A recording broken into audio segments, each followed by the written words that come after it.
வணக்கம். இன்னைக்கு நம்ம பார்க்க போற டாபிக் CSS லிஸ்ட்.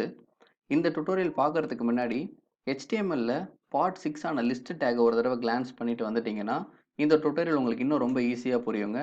வெறும் 5 நிமிஷம் தான். அதை பார்த்துட்டீங்கன்னா அதில் லிஸ்ட் எப்படி கிரியேட் பண்ணுறதுன்ற பேசிக் சொல்லியிருப்போம். அதுல இருந்து கொஞ்சம் அட்வான்ஸ்டாக தான் நம்ம இந்த CSS லிஸ்ட்ல பார்க்க போறோங்க. இதை நீங்க பார்த்த பிறகு அடுத்தது HTML நீங்க கத்துக்கிட்ட லிஸ்ட் CSSல இது வரைக்கும் நம்ம கத்துக்கிட்ட ப்ராப்பர்ட்டிஸ், அதாவது இந்த 10 டுட்டோரியல்ஸ்ல நீங்க கத்துக்கிட்ட ப்ராப்பர்ட்டிஸ் யூஸ் பண்ணி இந்த மாதிரி ஒரு செக்ஷன் எப்படி கிரியேட் பண்ண போறதுன்றது தான் இன்னைக்கு வீடியோல நம்ம பார்க்க போறோங்க. இப்போ நம்ம டாபிக் உள்ள என்டர் ஆகலாம். ஓகேங்களா? இப்போ என்னோட ஒர்க் ஃபைல்குள்ள வந்துட்டோம். இங்க நீங்க பாத்தீங்கன்னா நான் ஒரு அன்ஆர்டர்ட் லிஸ்ட்டையும் ஆர்டர்டு லிஸ்ட்டையும் கிரியேட் பண்ணியிருக்கேன். அன்ஆர்டர்ட் லிஸ்ட்டை கிரியேட் பண்ணுறதுக்கு UL யூஸ் பண்ணுறோம், ஆர்டர்டுக்கு OL யூஸ் பண்ணுறோம். இந்த ரெண்டு லிஸ்ட்லையுமே நான் 4 லிஸ்ட் எலமெண்ட் வச்சுருக்கேன். இப்போ இதோட அவுட்புட் எப்படி இருக்குன்றத ஃபஸ்ட்டு நம்ம செக் பண்ணிக்கலாங்க. ஓகேங்களா? இதுதான் இதோட அவுட்புட்டு. நார்மலாக அன்ஆர்டர்ட் லிஸ்ட்டுக்கான சிம்பிள்ஸ் வந்து இந்த மாதிரி டாட்ஸ் தான் வரும். ஆர்டர்ட் லிஸ்ட்டுக்கு வர்ற சிம்பிள்ஸ் வந்து 1 2 3 4 ஃபார்மேட்டில் தான் வரும். இது வரைக்கும் எல்லாரும் HTMLலேயே படிச்சிருப்பீங்க.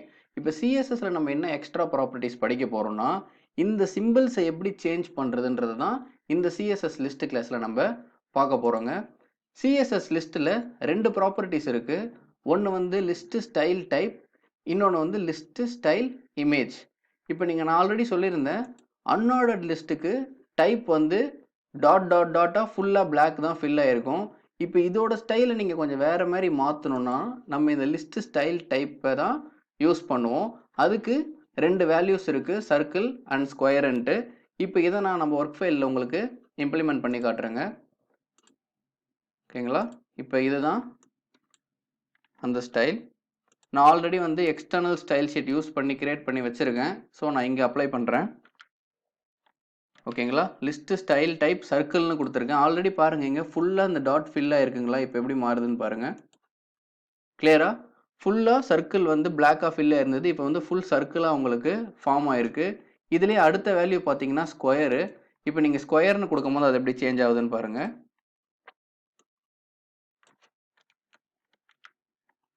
ஸ்கொயர்னு கொடுத்துருக்கோம், மாறுதுங்களா? ஃபுல்லாக சர்க்கிளாக இருந்தது உங்களுக்கு ஸ்கொயர்டாக உள்ள கருப்பு கலர் ஃபில் ஆயிருக்குங்க. ஸோ இந்தமாரி உங்களுக்கு ஷேப்ஸை மாற்றணும்னா நீங்கள் யூஸ் பண்ண போகிற ப்ராப்பர்ட்டி வந்து லிஸ்ட் ஸ்டைல் டைப்புங்க. இதில் லாஸ்ட்டாக ஒரே ஒரு வேல்யூ இருக்குது.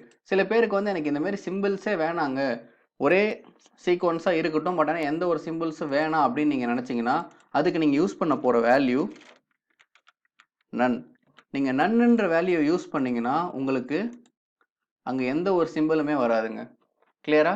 இப்போ நம்ம அன்ஆர்டர்ட் லிஸ்ட்டில் ஃபஸ்ட்டு நம்ம பார்த்துருக்கிறது வந்து லிஸ்ட் ஸ்டைல் டைப் பண்ணுற ப்ராப்பர்ட்டி. இதுக்கான வேல்யூ ஃபஸ்ட்டு வேல்யூ வந்து சர்க்கிள், செகண்ட் வேல்யூ ஸ்கொயர், மூணாவது எந்த வேல்யூமே வேணான்னா நம்ம யூஸ் பண்ண போகிறது நன். கிளியருங்களா? இப்போ இதே கான்செப்ட் தாங்க ஆர்டர்டு லிஸ்ட்டுக்கு. ஆர்டர்டு லிஸ்ட்டுக்கும் சேம் சின்டாக்ஸ் தான், பட் ஆனால் இந்த வேல்யூ மட்டும் டிஃபர் ஆகும். ஓகேங்களா? ஆர்டர்டு லிஸ்ட்னா சீக்வன்ஷியலாக வர்றது 1 2 3ன்றது ஒரு சீக்வன்ஷியல் ஃபார்மேட். அந்த சீக்வன்ஷியலுக்கு வேறு என்ன வேல்யூஸ் கொடுக்குறான்றது தான் இப்போ நம்ம பார்க்க போகிறோம். இப்போ நம்ம HTMLல இருக்க OLக்கு இதை அப்ளை பண்ணுறேன். இப்போ டிஃபால்ட்டாக என்ன இருக்குன்னு ஒரு தடவை பார்த்துடலாங்க. 1 2 3 இருக்குது. நம்ம இப்போ கொடுத்துருக்கிறது அப்பர் ரோமன் லெட்டர்ஸ் அப்பர் கேஸில் வரணுன்றது போட்டிருக்கோம். வந்திருக்குங்களா? இதான் 1 2 3 4 ரோமன் ஃபார்மேட்டு. ஸோ இப்போ உங்களோட ஃபார்மேட்டு சேஞ்ச் ஆகிருக்கு. அடுத்த வேல்யூ வந்து லோயர் ஆல்ஃபா.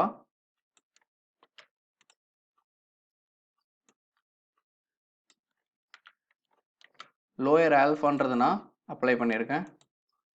மாறி இருக்குங்களா? ஸோ டிஃபால்ட்டாக லிஸ்ட்டுக்கு வர்ற அவுட்புட்டை நம்ம சேஞ்ச் பண்ணணும் அப்படின்னா நம்ம இந்த லிஸ்ட் ஸ்டைல் டைப்பை யூஸ் பண்ணுறோம். இப்போ நம்ம லிஸ்ட்டில் நம்ம பார்க்க போகிறதே 2 ப்ராப்பர்ட்டிஸ் தான். லிஸ்ட் ஸ்டைல் டைப் நம்ம ஆல்ரெடி பார்த்துட்டோம்.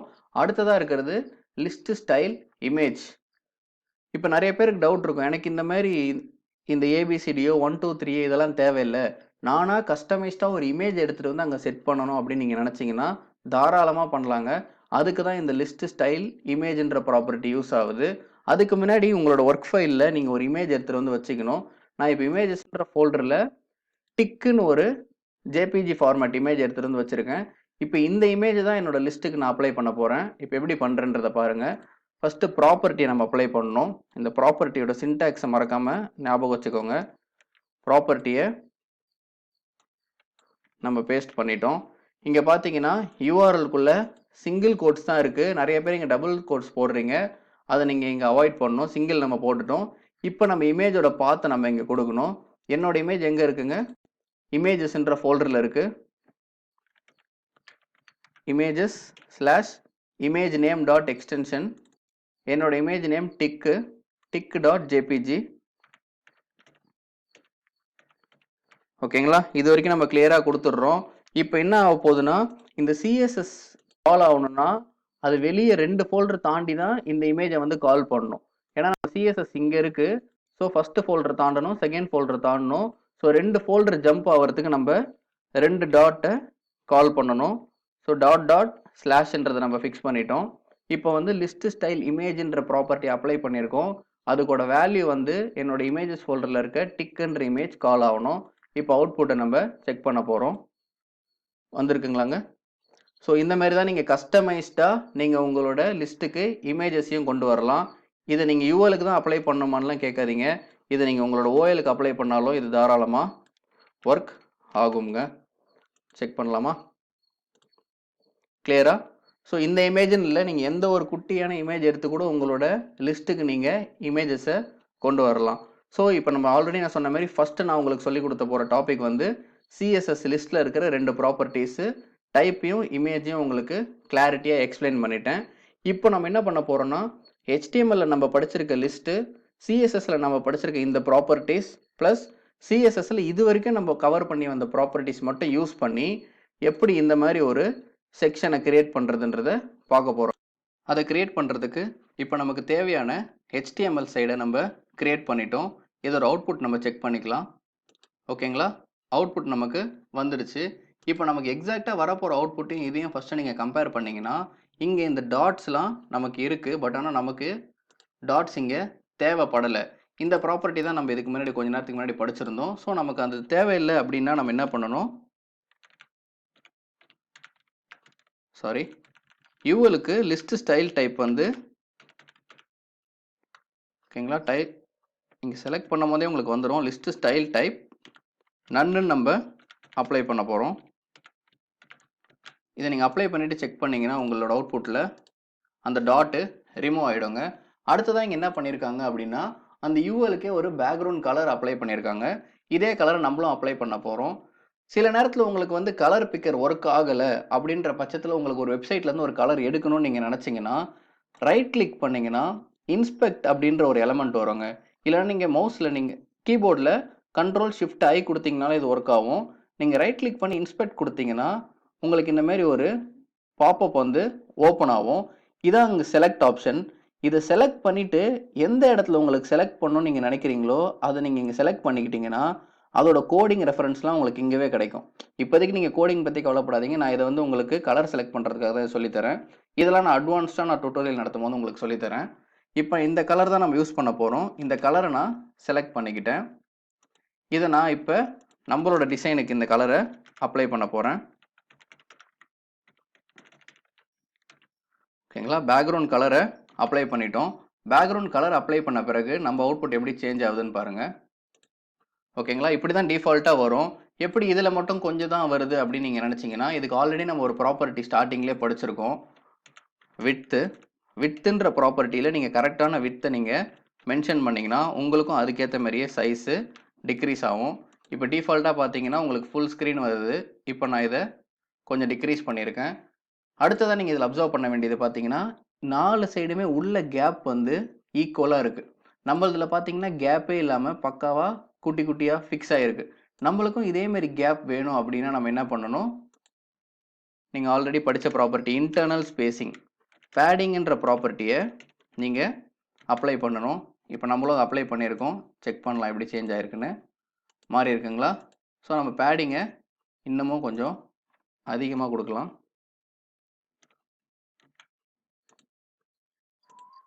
ஓகேவா? நமக்கும் இப்போ நம்ம எலமெண்ட்டை சுற்றி 4 சைடுமே ஸ்பேஸ் வந்திருக்கு. இது வரைக்கும் நீங்கள் யூஎலுக்கு கொடுத்த ஸ்டைல்ஸ் எல்லாம் உங்களுக்கு பர்ஃபெக்டாக அப்ளை ஆகிருக்கு. அடுத்ததான் நீங்கள் இதில் பார்த்தீங்கன்னா உள்ளே இருக்கிற எல்லா எலமெண்ட்டுக்குமே டிஃப்ரெண்ட்டான கலர் இருக்குது. இந்த கலரை செலக்ட் பண்ணுறதுக்கும் நீங்கள் இன்ஸ்பெக்டை யூஸ் பண்ணலாம். ஓகேங்களா, இதுக்கான பேக்ரவுண்ட் கலர் இதை தான் அப்ளை பண்ணியிருக்காங்க. இந்த கலரை நானும் செலக்ட் பண்ணிக்கிறேன். ஆனால் இப்போ தான் நிறைய பேர் கன்ஃபியூஷன் வரும். நீங்கள் வந்து இப்போ கொடுக்க போகிறது யூஎல் கிடையாதுங்க, உள்ளே இருக்கிற அந்த எல்ஐக்கு. ஸோ எப்படி நீங்கள் கொடுக்கணும்னா யூஎல்குள்ளே இருக்கிற அந்த எல்ஐக்கு தான் நம்ம ஸ்டைலை அப்ளை பண்ணணும். ஓகேங்களா, யூஎல் ஸ்பேஸ் எல்ஐ. இப்போ இதுக்கு நம்ம பேக்ரவுண்ட் கலரை அப்ளை பண்ணலாம். பேக்ரவுண்ட் கலரை அப்ளை பண்ணிட்டோம். இங்கே நிறைய பேர் பண்ணுற ஒரு மிஸ்டேக்கை சொல்லிடுறேன் பாருங்க. நிறைய பேர் என்ன பண்ணிவிடுவாங்கன்னா இப்படி கொடுத்துருவோம். இப்படி ஒரு செலக்டரே கிடையாது. யூஎல்க்கு நடுவில் ஸ்பேஸ் கொடுத்தீங்கன்னா தான் இது கரெக்டாக கால் ஆகும். ஓகேங்களா, இப்போ அவுட்புட் செக் பண்ணிவிடுவோம். வந்திருக்குங்களா? இதேமாரி இங்கேயும் கலர் அப்ளை ஆகிருக்கு. இங்கே நீங்கள் பார்த்தீங்கன்னா ஒரு எலமெண்ட்டுக்கு பக்கத்துலேயும் கேப் இருக்குது, தெரியுதுங்களா? இந்த பக்கமும் கேப் இருக்குது, இந்த பக்கமும் கேப் இருக்குது, 4 சைடுமே கேப் இருக்குது. ஸோ எக்ஸ்டர்னலாக ஸ்பேசிங் உங்களுக்கு தெரியுதுங்களா? இந்த எக்ஸ்டர்னல் ஸ்பேசிங் வர்றதுக்கு நம்ம யூஸ் பண்ண போகிற ப்ராப்பர்ட்டி நீங்கள் ஆல்ரெடி படிச்சிருப்பீங்க. இன்டர்னல்னா பேடிங், எக்ஸ்டர்னல்னா மார்ஜின் ப்ராப்பர்ட்டி. ஸோ நான் இதுக்கு ஒரு 8 பிக்சல் கொடுக்குறேன். வந்திருக்குங்களா? ஸோ உங்களுக்கு இதுக்கு ஒரு எலமெண்ட்டுக்கு கீழேயும் அந்த எக்ஸ்டர்னல் ஸ்பேஸ் கிடச்சிருக்கு. இதேமாரி எல்லைக்கும் நமக்கு உள்ளுக்குள்ளே ஸ்பேஸ் வேணும். ஸோ உள்ள ஸ்பேஸ் வர்றதுக்கு நம்ம என்ன ப்ராப்பர்ட்டி ஆல்ரெடி பார்த்துருந்தோம், பேடிங். இதுக்கும் பேடிங் 8 பிக்சல் அப்ளை பண்ணுறோம். மாறி இருக்கா? இப்போ நீங்கள் பார்த்தீங்கன்னா நம்ம ரெஃபரன்ஸ் எடுத்துருக்கிறது இதுங்க, நம்மளோட இது. நெக்ஸ்ட் நம்ம சேஞ்ச் பண்ண வேண்டியது ஃபாண்ட்டோட கலர் உள்ள ப்ளூ இருக்குது, பட் ஆனால் நம்மளது பிளாக் இருக்குது. ஃபாண்ட்டு கலருக்கும் எல்லையில் தான் கொடுக்கணும். ஏன்னா எல்லைக்குள்ளே தான் நீங்கள் அந்த ஃபாண்ட்டை டெக்ஸ்ட்டை டைப் பண்ணியிருக்கீங்க. இப்போ உங்கள் HTML பாருங்கள், டெக்ஸ்ட்டை நீங்கள் எங்கே டைப் பண்ணியிருக்கீங்க, எல்லைக்குள்ளே தான் இந்த டெக்ஸ்ட்டை டைப் பண்ணியிருக்கீங்க. ஸோ எல்லைக்கே அந்த ஃபாண்ட்டுக்கான கலர் ப்ராப்பர்ட்டி நீங்கள் எல்லைக்கு அப்ளை பண்ணால் தான் பர்ஃபெக்டாக ஒர்க் ஆகும். So colour blue. ஓகேங்களா, இப்போ இது நம்ம கிரியேட் பண்ணியிருக்கிறது, இது நம்ம ரெஃபரன்ஸு, ரெண்டுமே மோர் ஆர் லெஸ் கிட்டத்தட்ட சேமாக வந்துடுச்சு. என்ன டிஃப்ரென்ஸ் ஆகும்னு பார்த்தீங்கன்னா, இங்கே மவுஸை வச்சா உங்களுக்கு தெரியுதுங்களா, நார்மலாக டெக்ஸ்ட்டில் அண்டர்லைனே கிடையாது. மவுஸை மேலே வச்சிங்கன்னா பேக்ரவுண்டு கலர் சேஞ்ச் ஆகுது, டெக்ஸ்ட்டோட கலர் ஒயிட்டாக சேஞ்ச் ஆகுது, ப்ளஸ் கீழே ஒரு லைன் வருது. இது எல்லாத்தையுமே தான் இதுக்கு முன்னாடி இருக்க டுட்டோரியல் பார்த்தீங்கன்னா உங்களுக்கு புரியும். ஹெச் ஓவர்னு ஒன்று நடத்தியிருப்பேன். அதாவது மவுஸை ஓவர் பண்ணும்போது அந்த எலமெண்ட் எப்படி மாறணுன்ற ஆக்ஷன். ஓகேங்களா, அதை தான் இப்போ நம்ம இதுக்கு இம்ப்ளிமெண்ட் பண்ண போகிறோம். எங்கே நம்ம மவுஸ் ஓவர் பண்ணால் இதெல்லாம் நடக்குதுன்னு பார்த்தீங்களா, எல்லை மேலே மவுஸ் ஓவர் பண்ணால் இதெல்லாம் நடக்குது. ஸோ எல்லைக்கு தான் நம்ம ஹெச் ஓவர்ன்ற ஸ்டைலை கொடுக்க போகிறோம். இப்போ நீங்கள் இங்கே பார்த்தீங்கன்னா அது கொடுக்குறதுக்கும் அதே ஃபார்மேட் தான். யூஎல்குள்ளே இருக்கிற எல்லைக்கு நம்ம ஹெச் ஓவர் பண்ணால் என்ன சேஞ்சஸ் நடக்கணுன்றதை இங்கே நம்ம ஸ்டைலில் டிக்ளேர் பண்ண போகிறோம். ஃபஸ்ட்டு என்ன மாறுதுன்னு பார்த்தீங்கன்னா, கலர் வந்து ப்ளூலேருந்து ஒயிட்டாக மாறுது, அதை நம்ம இங்கே கொடுத்துட்றோம். அடுத்ததாக நீங்கள் என்ன பார்த்தீங்கன்னா, பேக்ரவுண்ட் கலரே சேஞ்ச் ஆகுது, அதுக்கு பேக்ரவுண்ட் கலர் ரெட்டு சேஞ்ச் ஆகுது நம்ம அப்சர்வ் பண்ணோம், அதையும் கொடுத்துட்டோம்.